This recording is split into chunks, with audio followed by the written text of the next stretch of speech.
Warahmatullahi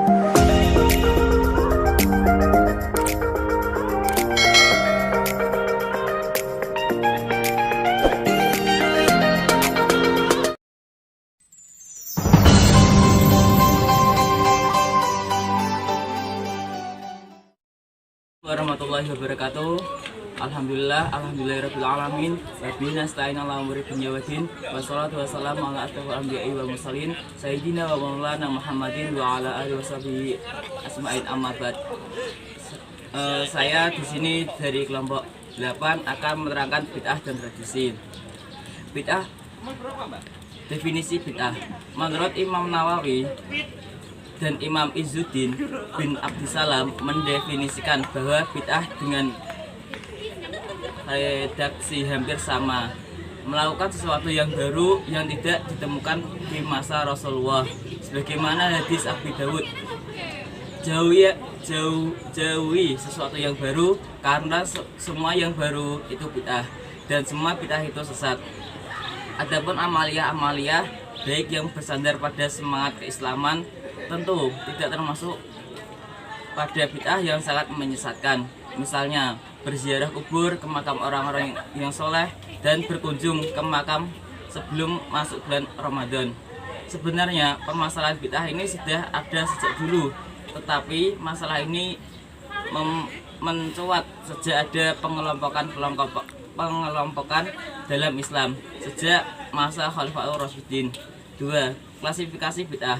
Menurut Imam An-Nawawi, dalam hadisnya diterangkan bahwa bid'ah dibagi menjadi 2, yaitu bid'ah hasanah, bid'ah yang baik, dan bid'ah sayyi'ah.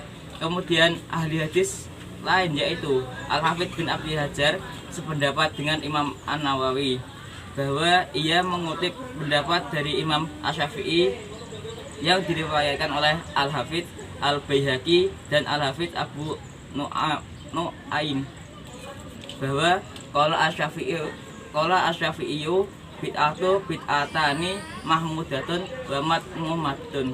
Dalam hadis tersebut dijelaskan bahwa sesuatu yang baru ada 2, yaitu terpuji dan tercela.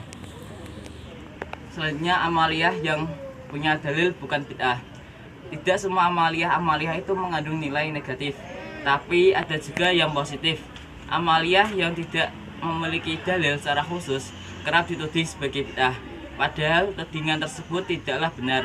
Al-Hafidz bin Hajar berkata, yang dimaksud sabda Nabi semua bid'ah sesat adalah sesuatu yang diperbarui namun tidak punya dalil secara syar'i, baik secara khusus maupun umum. Jadi amaliyah yang memiliki dalil secara umum bukanlah sebuah bid'ah tercela. 4.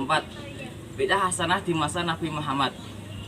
Bid'ah hasanah tidak hanya dilakukan umat Islam pada zaman ini, akan tapi sejak masa Nabi, saat Rasulullah masih hidup, sudah banyak yang melakukan bid'ah hasanah.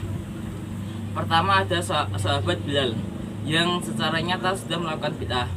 Amaliyah yang dilakukan beliau adalah sholat 2 rakaat setelah wudhu, padahal hal tersebut tidak diajarkan dalam Islam oleh Nabi Muhammad.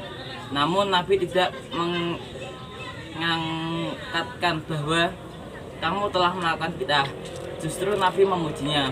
Setelah itu dalam hadis yang diriwayatkan oleh Sayyidina Ali bahwa karena Abu Bakr yuhafidhu bisautihi idza qara'a aw kana Umar jahrahu bi qira'atihi wa kana Ammarun idza qara'a yahudu min hadis surati wa hadi fatkira dzakalin nabi.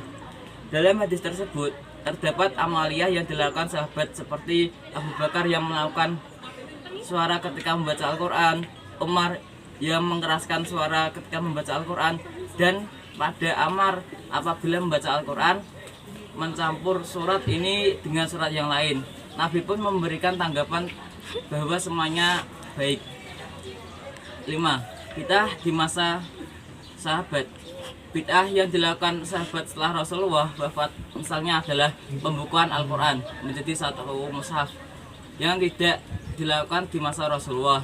Kemudian adzan Jumat 2 kali yang diperintahkan Sayyidina Utsman bin Affan dan melaksanakan sholat tarawih 20 rakaat berjamaah dengan satu imam di masjid pada Khalifah Umar. di antara sahabat Nabi yang tidak ada yang saling menuduh bid'ah, karena pada dasarnya mereka tahu bahwa semuanya adalah bid'ah hasanah. 6. Bid'ah hasanah di masa tabi'in. Setelah bid'ah hasanah yang dilakukan oleh generasi sahabat, misalnya adalah pembukaan hadis-hadis Rasulullah, pada saat Rasulullah telah melarang menulis hadis, apalagi membuka hadis, akan tetapi pembukaan hadis tetap dilakukan pada masa Umar bin Abdul Aziz, dan ternyata tidak ada satupun ulama yang mengatakan bid'ah yang sesat. 7. Bid'ah ulama ahli hadis. Pertama, Imam Malik. 2. Imam Dar al-Hijrah. 3. Imam di kota Madinah. Beliau sholat 800 rakaat setiap hari. Kedua, Imam Ahmad melakukan sholat 300 rakaat setiap hari. Ketiga, Imam Al-Bukhari Abdullah bin Muhammad Ismail sholat 2 rakaat setiap menulis hadis. Yang selanjutnya adalah tradisi. Tradisi adalah sesuatu yang dilakukan sejak lama dan menjadi bagian dari kehidupan suatu kelompok masyarakat. Yang di dalam ahli sunnah wal jamaah juga mempunyai banyak tradisi, di antaranya tradisi seputar kehamilan dan kelahiran. Sub A. Doa saat hamil. Selama kehamilan ada beberapa tradisi selamatan dan doa. Ada tingkepan, selamatan 300 hari, 4 bulan, dan pitonan selama 7 bulan. Selanjutnya adzan saat bayi lahir. Saat melahirkan anak dianjurkan untuk adzan dan iqomah seperti dalam kitab-kitab fikih. Beberapa ulama seperti An-Nawawi mengutip hadis, man wulida lahu mauludun fa'adzana fi udunihil yumna wa aqama fi udunihil yusra lam tadurruhu ummu sibyani.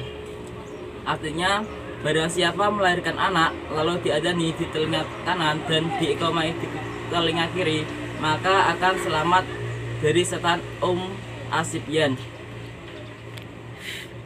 Selanjutnya tahlilan. Jujur melihat sejarah, tahlilan adalah amaliyah umat Islam sejak dahulu, bukan warisan Hindu Buddha, sebab sudah pasti Hindu Buddha tidak akan membaca lafaz la ilaha illallah.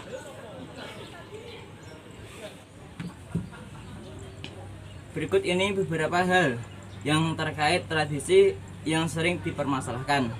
Yang pertama, sampainya pahala kepada mayit. Yang kedua, susunan bacaan tahlil.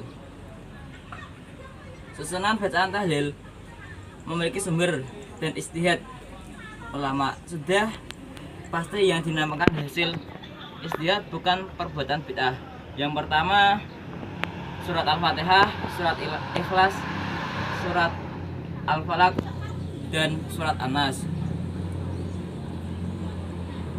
Yang selanjutnya tahlilan ke 7 hari, ke 40 hari, dan ke 100 hari. Selanjutnya yaitu sedekah makanan atas nama mayit. Yang terakhir yaitu haul orang tua dan ulama. Mungkin ada banyak sekali tradisi ahli sunnah wal jamaah yang sudah ada di masyarakat, namun saya hanya menjelaskan beberapa saja. Cukup sekian dari saya. Apabila ada tutur kata yang tidak berkenan, minta maaf. Cukup sekian. Wassalamualaikum warahmatullahi wabarakatuh.